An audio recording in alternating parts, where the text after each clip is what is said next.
ข่าวเที่ยงนะคะคุณผู้ชมเรายังคงเกาะติดสถานการณ์ของพายุโซนร้อนปลาบึกที่เริ่มมีผลกระทบต่อประเทศไทยแล้วนะคะแต่ว่าถ้าหากเจาะลงไปดูในพื้นที่จังหวัดสุราษฎร์ธานีเนี่ยประเมินกันไว้คร่าวๆว่าค่ำของวันที่4 มกราคมก็คือค่ำของวันพรุ่งนี้จุดที่สุราษฎร์ธานีเนี่ยจะเป็นจุดที่จะได้รับผลกระทบนะคะตอนนี้หน่วยงานที่เกี่ยวข้องเร่งระดมความช่วยเหลือเต็มที่แล้วก็จัดตั้งศูนย์เฉพาะกิจขึ้นมานะคะเพื่อที่จะบริหารจัดการสิ่งที่มันจะเกิดขึ้นนะคะรายละเอียดในส่วนนี้จะเป็นอย่างไรค่ะผู้สื่อข่าวของเราลงพื้นที่ไปเกาะติดสถานการณ์อยู่ที่นั่นแล้วนะคะติดตามรายละเอียดจากคุณพัชนันท์ช่างคิดกันค่ะ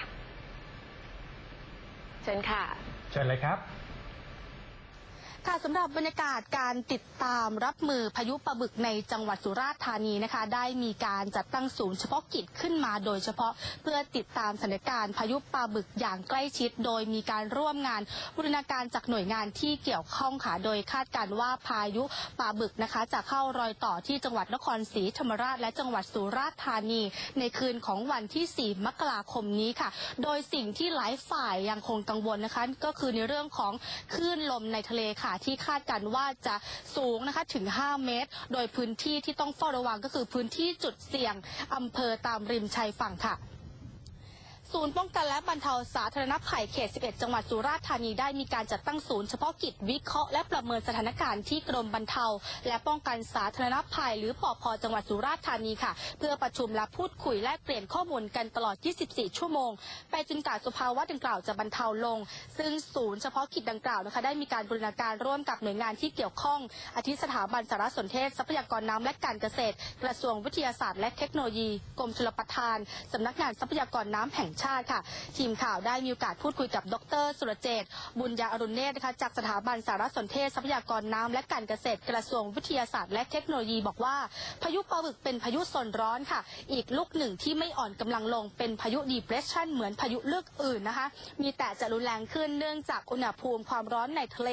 รวมถึงความกดอากาศที่ต่ำลงโดยสิ่งที่น่ากังวลของพายุปลาบึกคือคลื่นในทะเลจะมีความสูง 4-5 เมตรทำให้พื้นที่ติดริมทะเลจะได้รับผลกระทบอย่างหนักอย่างแน่นอนค่ะการอพยพชาวบ้านออกจากพื้นที่ริมทะเลนะคะจึงต้องเร่งทำอย่างเร่งด่วนซึ่งสัญญาณของพายุปลาบึกคือลมจะนิ่งมากน้ำทะเลจะลดตัวเล็กน้อยแต่จะไม่ลดลงเหมือนช่วงเกิดสึนามิจากนั้นลมจะค่อยแรงขึ้นและก่อตัวเป็นพายุค่ะ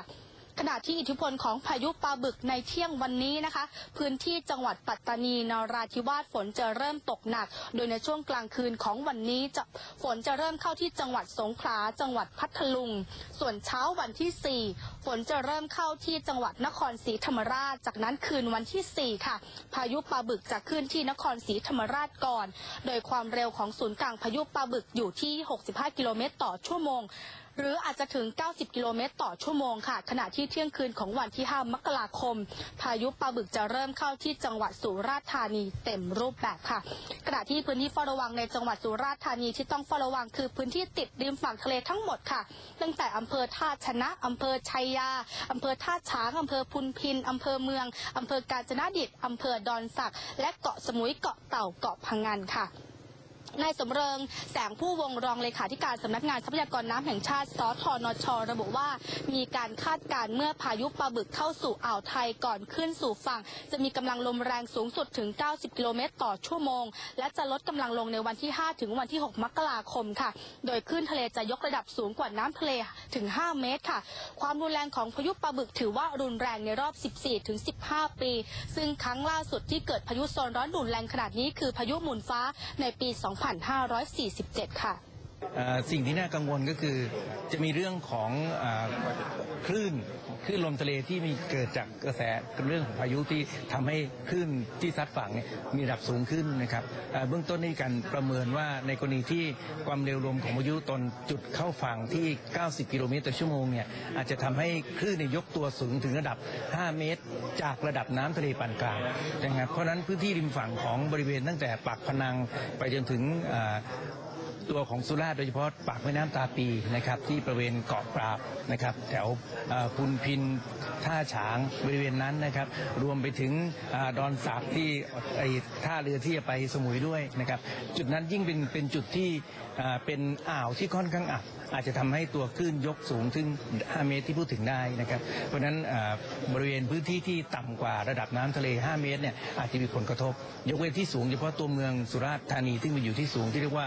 บ้านดอนก็คงจะกระทบน้อยหน่อยอันนี้เป็นส่วนที่เป็นเรื่องน่ากังวลนอกจากปริมาณฝนที่ตกแล้วครับ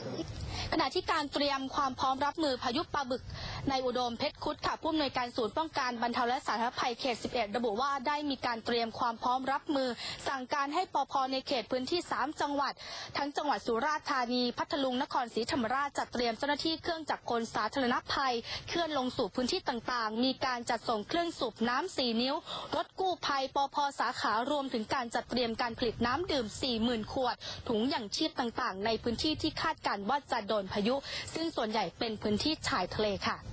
สำหรับการเตรียมความพร้อมของกรมป้องกันและบรรเทาสาธารณภัยครับท่านอธิบดีท่านชัยพลทิติศักดิ์นะครับท่านอธิบดีกรมป้องกันและบรรเทาสาธารณภัย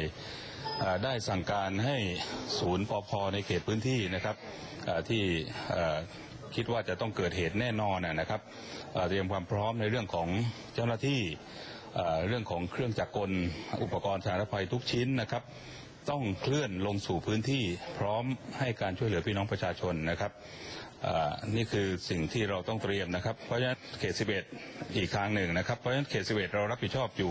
สุราษฎร์ธานีนะครับนครศรีธรรมราชแล้วก็พัทลุงนะครับซึ่งเป็นจังหวัดที่เป็นเป้าหมายนะครับในการเข้าของพายุในคราวนี้นะครับขณะที่สภาพอากาศณขณะนี้นะคะต้องบอกว่าในพื้นที่จังหวัดสุราษฎร์ธานีนะคะก็ฟ้าฝนก็ขมุกขมัวค่ะเริ่มมีฝนโปรยปลายลงมากันตั้งแต่ช่วงเช้านะคะซึ่งก็ต้องจับตาดูว่าฝนนะคะจะตกหนักในพื้นที่จังหวัดสุราษฎร์ธานีในวันพรุ่งนี้จนถึงคืนวันที่5ค่ะส่วนจังหวัดอื่นๆนะคะพายุก็เริ่มเข้าแล้วอย่างที่3 จังหวัดชายแดนภาคใต้ค่ะก็เริ่มมีฝนตกหนักซึ่งทางเจ้าหน้าที่บอกว่าก่อนที่จะมีพายุปลาบึกเข้ามาเต็มๆเนี่ยสัญญาณแรกคือฝนจะตกลงมาก่อนจากนั้นก็จะมีคลื่นลมแรงและสภาพอากาศอีกอย่างหนึ่งนะคะที่ให้คุณผู้ชมนะคะที่อยู่ริมฝั่งทะเลนะคะได้จับตาก็คือลมจะนิ่งก่อนนั่นเองนี่ก็คือสัญญาณแรกของการเกิดพายุค่ะเดี๋ยวนี้ก็คือบรรยากาศล่าสุดนะคะช่วงนี้กลับไปยังสถานีค่ะ